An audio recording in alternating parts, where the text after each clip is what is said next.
스웨덴의 조용한 도시 말메에서 사는 에릭은 두 아이의 아빠이자 지역 공무원으로 일하고 있었습니다. 퇴근 후에도 방에 틀어박혀 컴퓨터 게임만 하는 아들 루카스와 스마트폰만 붙들고 있는 딸 엘사, 그리고 점점 대화가 줄어드는 아내 소피아를 보며 고민이 많았죠. 이렇게 계속 가다가는 우리 가족이 더 멀어질지도 몰라. 어느 날 에릭은 회사 워크숍에서 다양한 문화 속 소통의 힘이라는 주제로 열린 세미나에 참석했습니다. 강사로 나온 사람은 스웨덴에 거주하는 한국인 디자이너 민지였습니다. 민지는 발표를 시작하며 독특한 슬라이드를 띄웠습니다. 화면에는 아름답게 배열된 한글 글자들이 나타났죠. 여러분, 이게 뭔지 아시나요? 이건 한국의 문자, 한글입니다. 아주 과학적이고 배우기 쉬운 언어로 한국인들이 자부심을 갖는 글자죠. 에릭은 그 순간 한글에 눈을 뗄 수 없었습니다. 간결하면서도 예술적인 그 모양새가 마치 퍼즐처럼 느껴졌죠. 민지는 세종대왕이 한글을 창제한 이유와 원리에 대해 설명하며 한글이 어떻게 음소와 모양을 연결했는지 이야기했습니다. 에릭은 발표가 끝난 뒤 민지에게 다가가 물었습니다. 이 글자를 배우면 우리 가족이 함께 무언가를 시도해 볼 수 있을까요? 민지는 활짝 웃으며 대답했습니다. 당연하죠. 한글은 처음엔 간단해 보이지만 배우다 보면 언어와 문화의 깊이를 함께 느낄 수 있어요. 특히 가족끼리 배우면 훨씬 재미있고요. 그날 집에 돌아온 에릭은 한글에 대한 자료를 밤새 검색했습니다. 한글의 철학적인 면뿐만 아니라 초등학생도 쉽게 배울 수 있는 쉬운 문자라는 점이 마음에 들었습니다. 그리고 한 블로그에서 읽은 한 문장이 그의 마음을 움직였죠. 한글은 배우기 위한 글자가 아니라 사람들과 연결되기 위한 글자입니다. 에릭은 결심했습니다. 우리 가족도 한글을 배워보자. 이건 단순히 언어를 배우는 게 아니라 우리를 다시 연결시켜 줄 기회일지 몰라. 에릭은 한글의 기원에 대한 이야기를 읽으면서 더욱 깊은 매력을 느꼈습니다. 특히 세종대왕이 백성들이 쉽게 익히고 자신의 목소리를 낼 수 있도록 한글을 창제했다는 부분에서 큰 감동을 받았습니다. 그는 가족에게도 이런 이야기를 전해주고 싶어졌습니다. 한글은 단순히 글자가 아니라 사람들의 삶을 바꿨던 도구야. 그 시대의 백성들에게 주어진 선물이었지. 다음 날 아침, 에릭은 아내 소피아와 아이들에게 이 아이디어를 조심스럽게 꺼냈습니다. 우리 가족이 한글을 배워보는 건 어때? 새로운 언어를 배우는 것도 좋지만 함께 뭔가를 해보는 기회가 될 것 같아. 소피아는 의아한 표정을 지으며 물었습니다. 한글? 한국어를 배운다고? 왜 갑자기 그런 생각을 했어? 에릭은 웃으며 대답했습니다. 어제 워크숍에서 본 한글이 너무 흥미로웠어. 그리고 민지라는 사람이 가족과 함께 배우면 좋다고 하더라고. 복잡하지 않고 배우는 재미도 있다고 했어. 아들 루카스는 처음에는 시큰둥한 반응을 보였습니다. 게임도 아니고 우리가 왜 한국어를 배워야 해? 하지만 딸 엘사는 작은 관심을 보이며 물었습니다. 한글이 뭔데? 예쁘게 생긴 글자야. 에릭은 아이들에게 한글의 기본 자음과 모음을 간단히 보여주었습니다. 봐봐, 이건 기억이라고 해. 소리와 모양이 연결된 글자야. 기억이라고 부르고 가라고 발음해. 엘사는 눈을 반짝이며 이거 약간 비밀 코드 같은데 재미있을 것 같아 라고 말했습니다. 루카스도 엘사의 반응에 슬며시 관심을 가지기 시작했습니다. 진짜로 우리가 이걸 배우면 한국어로도 게임할 수 있어. 에릭은 환하게 웃으며 대답했죠. 그럼 조금만 배우면 금방 문장을 읽을 수 있을 거야.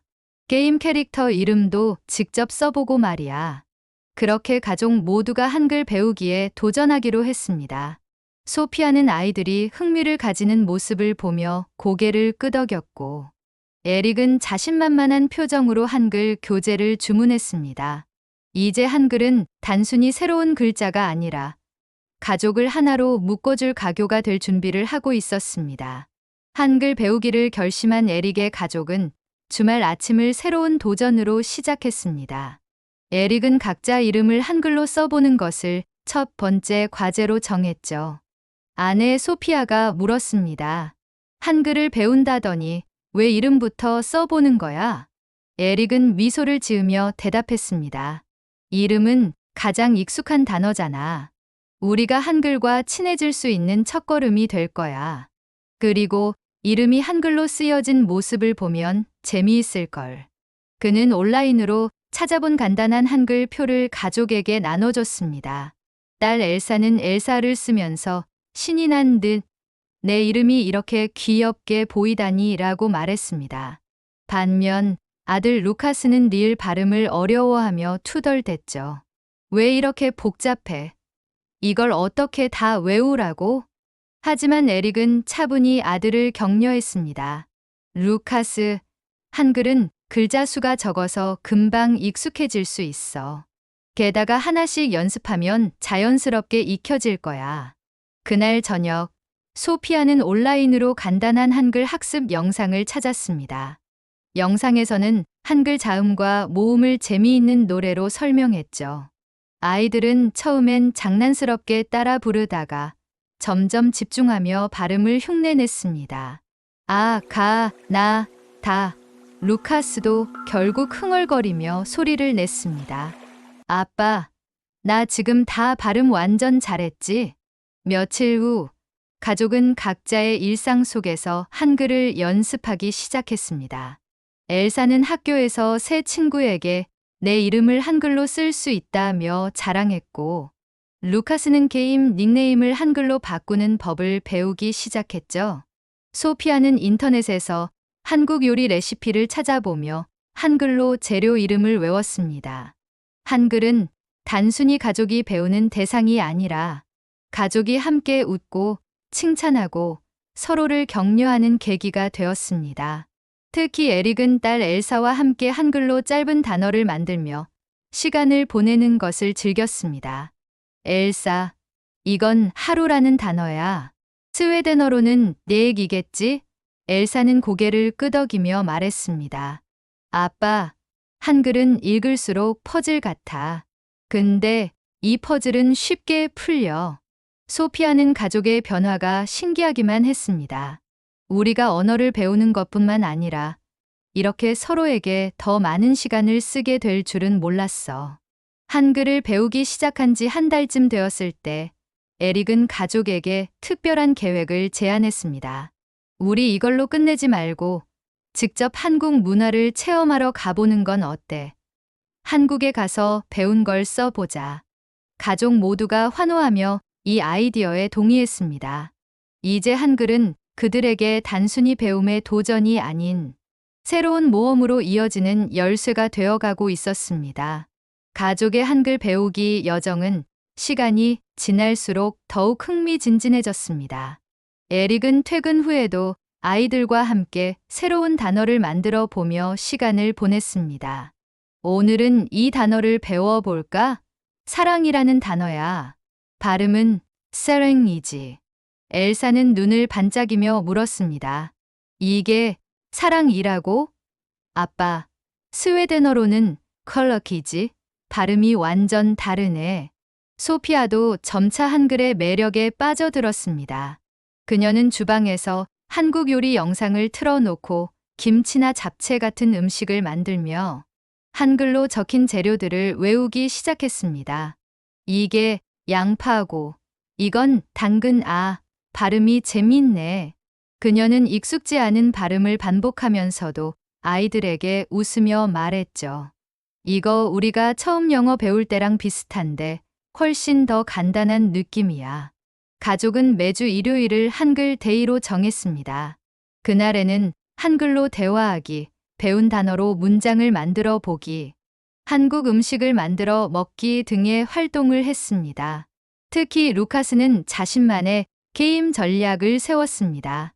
한글로 적힌 단어를 다 외우면 한국 게임 커뮤니티에서도 내가 유명해질 수 있을 거야. 또한 에릭은 가족을 위해 특별한 미션을 준비했습니다. 우리가 배운 한글로 편지를 써보자. 각자 다른 사람에게 편지를 써서 서로 주고받는 거야. 엘사는 엄마 소피아에게 편지를 썼고 소피아는 에릭에게, 에릭은 루카스에게 썼습니다.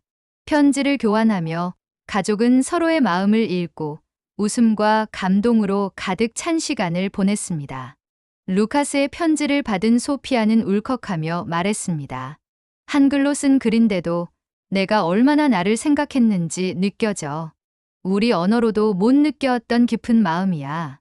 에릭도 덧붙였습니다. 글자를 배우는 게 아니라 우리 가족이 이렇게 마음을 전할 줄 알게 됐다는 게 정말 놀라운 일이야. 한글을 통해 가족은 단순히 새로운 언어를 배운 것을 넘어 그동안 잊고 있던 서로의 소중함을 다시 깨닫고 있었습니다. 매일 저녁마다 가족끼리 한글 단어를 읽고 웃으며 나누는 시간이 이제는 하루 중 가장 기다려지는 순간이 되었습니다. 한글데이가 점점 자리를 잡아가면서 가족은 한 단계 더 나아가기로 했습니다. 에릭은 아이들에게 새로운 제안을 했습니다. 이번 주 한글데이에는 우리가 배운 단어로 한국 동화책을 읽어보는 건 어때? 엘사는 신나서 물었습니다. 동화책? 한국에도 스웨덴처럼 재미있는 동화가 있어. 에릭은 인터넷에서 주문한 흥부와 놀부라는 전래 동화를 꺼내 보여주며 말했습니다. 이 책은 아주 유명한 한국 이야기래. 간단한 문장이 많아서 우리가 읽기 딱 좋을 거야. 처음엔 모두가 약간 긴장했습니다. 낯선 글자와 단어가 연달아 나오자 루카스는 이건 너무 어려운 거 아니야? 그냥 단어만 외우는 게 더 낫지 않아? 라며 포기하려 했죠. 하지만 엘사는 동생을 붙잡고 말했습니다. 기다려봐, 루카스. 우리가 이미 아는 단어도 많잖아. 이거 봐. 여기 가랑 나는 우리가 배운 거야. 가족은 각자 한 문장씩 돌아가며 읽기로 했습니다. 에릭이 첫 문장을 소리내어 읽자 아이들은 그를 따라 단어를 하나하나 발음했습니다. 놀부가 흥부를, 소피아가 중간에 웃음을 터뜨리며 말했습니다. 이건 마치 우리가 처음에 영어책 읽던 때랑 비슷해. 아직 발음이 완벽하진 않지만 뭔가 재미있어. 1시간 동안 온 가족이 흥부와 놀부를 읽고 나자 에릭은 물었습니다. 자, 어땠어? 힘들었지만 조금씩 이야기가 이해되지 않았어? 루카스는 어색하게 웃으며 대답했습니다. 응, 놀부가 나쁜 사람인 건 알겠어. 근데 나중에 어떻게 되는지 더 알고 싶어. 에릭은 한국 동화 읽기가 가족에게 또 다른 도전과 성취감을 준다는 것을 느꼈습니다. 그는 아이들이 점점 한글로 된 이야기에 몰입하며 상상력을 키우는 모습을 보며 뿌듯함을 느꼈습니다. 소피아도 이 과정에서 새로운 가능성을 보았습니다. 에릭, 우리 나중에 이 동화 이야기를 직접 그림으로 그려보는 것도 어때? 아이들에게 한국 문화를 이해하는데 큰 도움이 될 것 같아. 그날 저녁, 가족은 각자의 시선으로 본 흥부와 놀부의 장면을 스케치하기 시작했습니다. 엘사는 흥부와 제비를 귀여운 그림체로 그렸고 루카스는 놀부가 벌을 받는 장면을 생생하게 표현했습니다. 소피아는 가족의 그림을 보며 말했습니다. 우리가 이렇게 한글로 동화를 읽고 그걸 그림으로까지 표현할 수 있다니 정말 놀라워. 에릭은 웃으며 대답했습니다. 한글은 정말 대단해. 이 글자를 통해 우리가 함께 이렇게 새로운 경험을 할 수 있다니 정말 잘 시작한 것 같아. 몇 달 동안 한글 공부를 이어온 에릭의 가족은 드디어 한국 여행을 결심했습니다. 우리가 배운 걸 실제로 써볼 기회야. 에릭은 말했고 가족 모두가 설레는 마음으로 준비를 시작했습니다. 여행지는 서울, 부산, 그리고 전주로 정했죠. 한글 간판을 읽고 한국 음식을 직접 주문하며 한국 문화를 경험하는 것이 이들의 목표였습니다. 한국에 도착하자마자 가족은 놀라움의 연속이었습니다. 인천공항에서부터 한글 간판이 반갑게 다가왔고, 아이들은 자신들이 읽어본 단어를 발견할 때마다 환호했습니다. 아빠, 저기 봐. 저건 공항이야. 여긴 화장실. 우리 배운 거 맞지?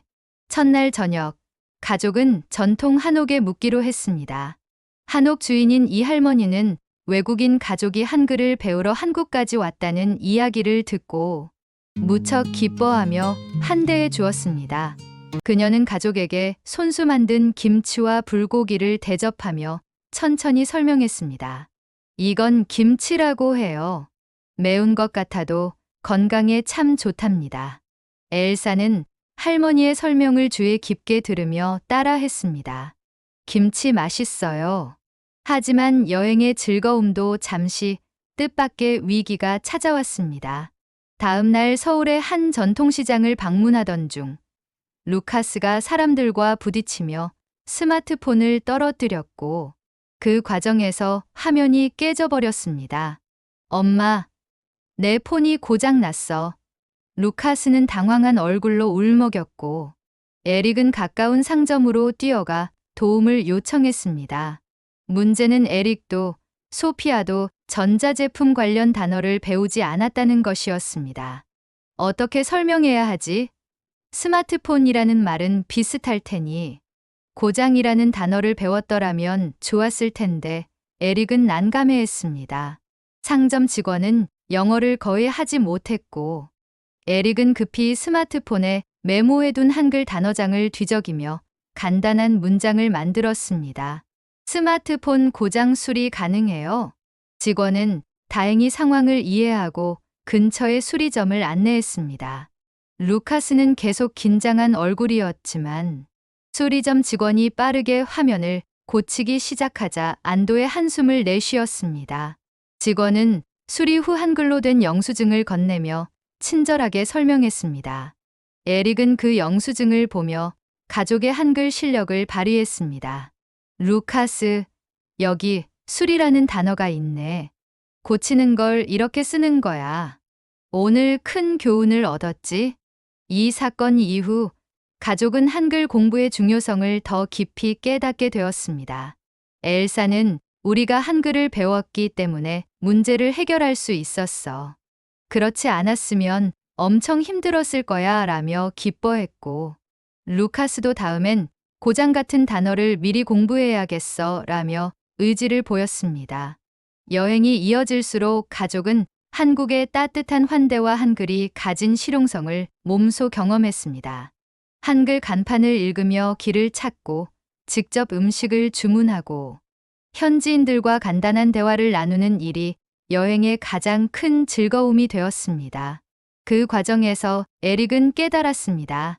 한글은 단순히 글자가 아니라 사람들과 연결될 수 있는 다리구나. 우리가 한국에서 이렇게 따뜻하게 느낄 수 있었던 것도 한글 덕분이야. 수리 사건이 해결된 후 가족은 한글로 좀 더 깊이 소통해 보기로 결심했습니다. 이번에는 전주의 한 전통 찻집에서 찻주인과 이야기를 나누게 되었죠. 찻집은 고즈넉한 분위기 속에서 한복을 입은 주인이 직접 차를 준비해주는 곳이었습니다. 어서 오세요. 한국 차를 드셔보신 적 있으신가요? 주인의 환대에 소피아는 약간 긴장한 표정으로 에릭을 바라봤습니다. 에릭은 용기를 내어 대답했습니다. 아직 안 마셔봤어요. 추천 가능해요? 주인은 그 한마디를 듣고 미소를 지으며 한국의 전통차에 대해 자세히 설명했습니다. 이 차는 유자차라고 해서 감귤류 과일로 만든 달콤하고 따뜻한 차입니다. 또 이건 대추차인데 몸을 따뜻하게 하고 건강에 좋아요. 가족은 주인의 설명을 들으며 메뉴를 천천히 읽기 시작했습니다. 엘사가 흥미롭게 유자차를 골랐고 루카스는 대추차를 주문하며 한글로 감사합니다라고 말했습니다.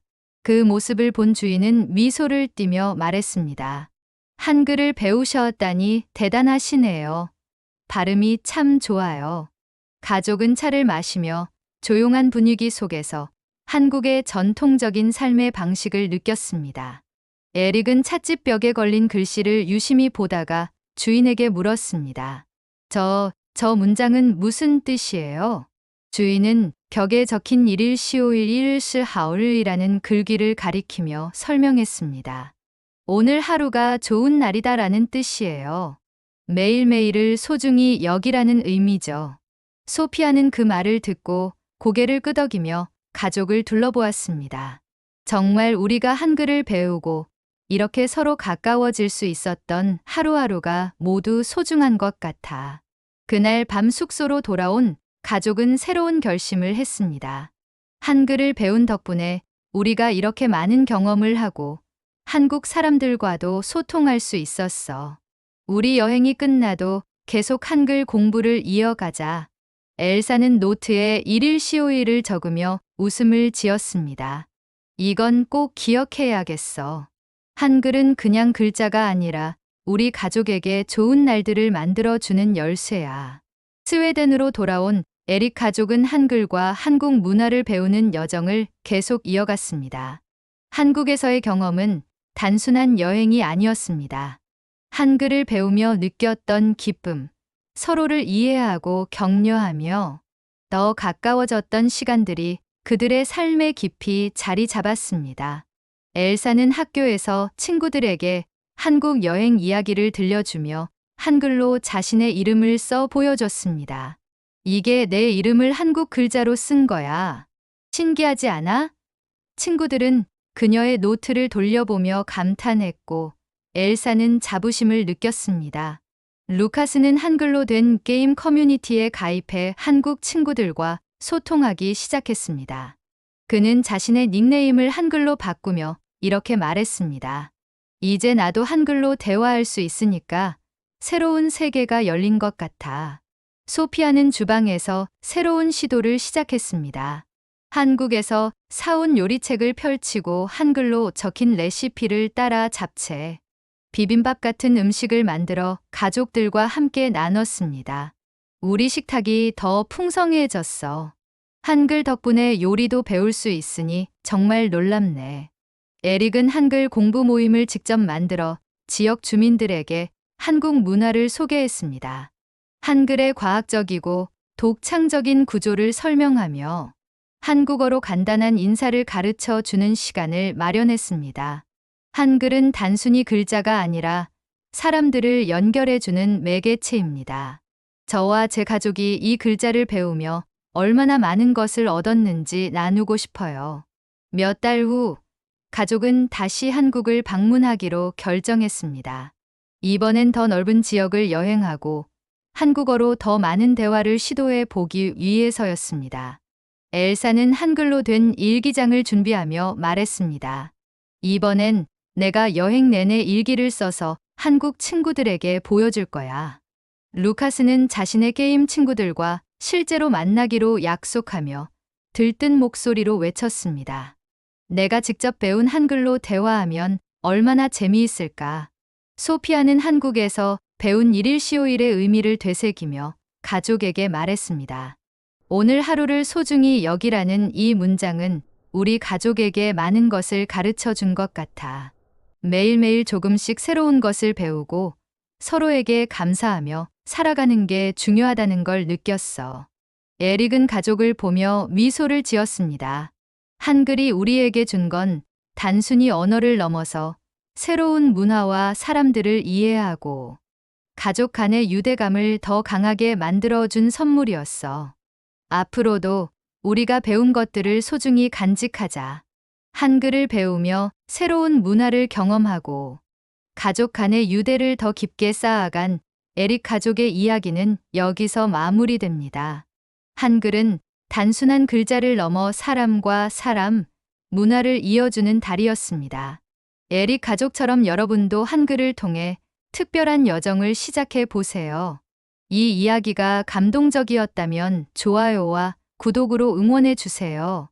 앞으로도 한국의 문화와 가치를 전하는 더 흥미로운 이야기로 찾아뵙겠습니다. 구독과 좋아요는 영상 제작에 큰 힘이 됩니다. 감사합니다.